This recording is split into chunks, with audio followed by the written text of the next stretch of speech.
Previously on Let's Play D&D. But what if you have to go to the bathroom in the dungeon? What do? Just piss on the wall? What if you have to take a dump? Okay, welcome to episode 3 of Let's Play D&D. There might be another series, I already called that on YouTube. And when I am not lazy, I will see if it exists. And if so, I'll keep the title. So every day I try and do something different. That's the fun of it. I've been waiting all day just to do this. So let's see. Here's Davok. That's the bartender. That is Man at Arms. This is Little Bo Peep. These are the dice. Let's do a roll. 6, 12 is 18, 21, 25, 30, 37. Okay. All right. I got a pair of scissors. I got clear packaging tape. Of this big blue die. Let's see what I get. 6. That's like the die of the gods. I have other big dice. I don't know where they are right now. I also have these 3 superhero goddesses. Okay. It's hot in here. It was a hot day. It's looking good. I don't know if you can see anything or not. I could always zoom in. That might work.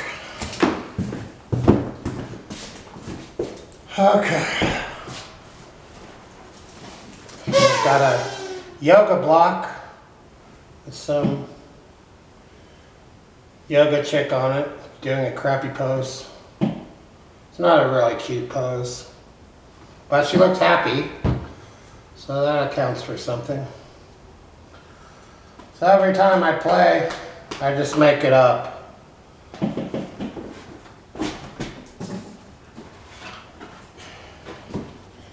Each video keeps getting longer and longer.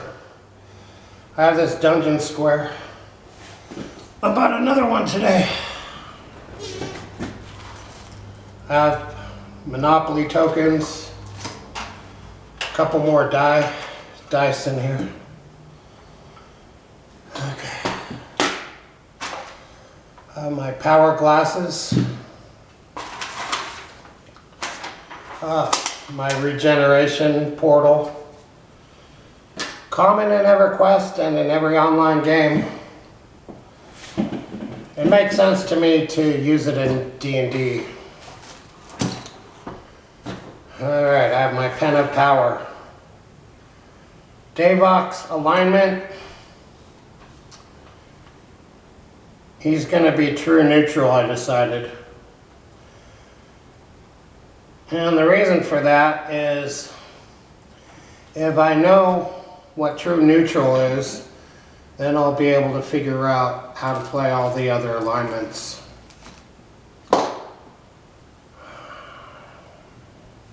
So he's neither good nor evil. He's neither lawful or chaotic. He's true neutral. I think that allows him to do a lot of things without being a goody two-shoes and without being an evil bastard.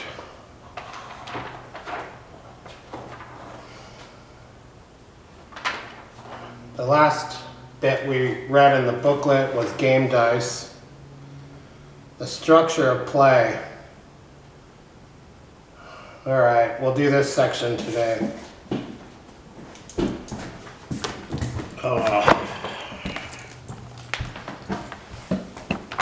This is going to be a pain in the butt to read. it's going to be even more painful to listen to it.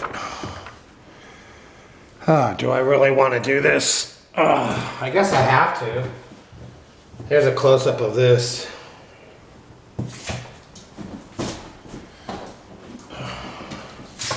What I like about D&D is it's a literary game. There's my chair. Has a whoopee cushion built in. That is a pretty relevant question. What do you do when you have to go to the bathroom in the dungeon? You literally just have to piss on the wall. What's good about being a barbarian is he just has an animal skin around his loins. Though in He-Man's case, they look like diapers. It's not really good. It should be more like Conan.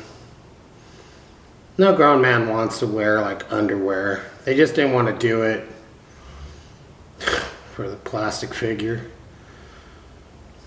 It looks like underwear. That's not good. Okay, my glasses. Because the typesetting is so bad. The structure of play. The D&D game consists of a group of characters controlled by the players embarking on an adventure that the DM presents. The adventure is the heart of the game. An adventure unfolds as a story that the DM and the other players tell together using the material in the adventure book, in another published adventure, or in a setting of the DM's creation. The DM sets a scene at the start, giving the adventurers a reason to get involved. They are the protagonists of the story. The players control what they do, and the DM controls the monsters and people the adventurers meet. The DM also decides how the world changes as a result of the adventurers' actions. Play of an adventure unfolds according to this basic pattern. 1. The DM describes the environment. The DM tells the players where their adventurers are and what's around them, presenting the basic scope of options available. How many doors lead out of a room, what's on the table, who's in the tavern, and so on. The players can ask questions to make sure they understand what their characters perceive. 2. The players describe what they want to do. Sometimes one player speaks for the whole group, saying, "We'll take the east door," for example. Other times, different adventurers do different things. One adventurer might search a treasure chest, while a second one examines an esoteric symbol engraved on a wall, and a third one keeps watch for monsters, and a fourth one examines the naked woman laying on a pedestal. The players don't need to take turns, but the DM listens to every player and decides how to resolve those actions. Sometimes resolving a task is easy. If an adventurer wants to walk across a room and open a door, the DM might just say that the door opens and describe what lies beyond. For example, a naked lady that suddenly turns into a Medusa and turns you to stone. But the door might be locked, the floor might hide a deadly trap, or some other circumstance might make it challenging for an adventurer to complete a task, especially if the female bard in the group gets suddenly horny and wants to have a date with the fighter. In those cases, the DM decides what happens, often relying on the roll of a die to determine the results of an action. What if the girl has to go to the bathroom? She has to go down the hallway, so the male characters don't watch her. And who's bringing the toilet paper on the adventure? That was never discussed. And they never really had toilet paper back then. I guess maybe they used corn on the cob or a damp cloth. But you don't want to use your water to dampen the cloth, because water is valuable in a dungeon situation. The DM narrates the results of the adventurer's actions. Oh yeah, if you're under 18, you probably don't want to watch my video. Describing the results often leads to another decision point, which brings the flow of the game right back to step 1. which is the DM describes the environment. This pattern holds whether the adventurers are cautiously exploring an ancient ruin, talking to a devious prince, or locked in mortal combat against a dragon. We never got to be a high enough level to ever battle a dragon or ever talk to a dragon. Level 18, still not strong enough to battle a dragon. In certain situations, particularly combat, the action is more structured, and the players and DM do take turns choosing and resolving actions. But most of the time, play is fluid, adapting to the circumstances of the adventure. Often the action of an adventure takes place wholly in the imagination of the players and DM, relying on the DM's verbal descriptions to set the scene. Some DMs like to use music, art, or recorded sound effects to help set the mood, and many players and DMs alike adopt different voices for the various adventurers, monsters, and other characters they play in the game. Sometimes a DM might lay out a map and use tokens or miniature figures to represent each creature involved in a scene to help the players keep track of where everyone is. Okay, that's enough reading for this video. Thank goodness. Well, that wasn't too badly written. I especially like the naked lady parts. Okay, so the last time Davok was in a bar, he befriended Baltar. That's a good name for him for now. Little Bo Peep comes back into the bar. She got bored and she wanted to get away from the man-at-arms. So being in a public place for a woman is a form of protection. Then she can't be harassed. Hey, looks like we have a good adventuring party. How about we all hook up? Say, that's not a bad idea. I wouldn't mind getting some treasure. That'll give me something to do. Well, I'm a fighter. I could be a wizard. I could be a cleric. I could be a thief. An ass bandit. Ha ha ha. Alright, so there's the adventure. I'm gonna have to make character sheets. Let's see. So he's true neutral. I don't know what his alignment is, or these two. She's a little chaotic. She's a little on the wild side. He might be lawful neutral. He might be neutral good. I could figure out a way to get these characters to work together. That's a good adventure group. 3 guys and 1 girl. A man for each orifice. Let's see. I'm 54 years of age and I went to college.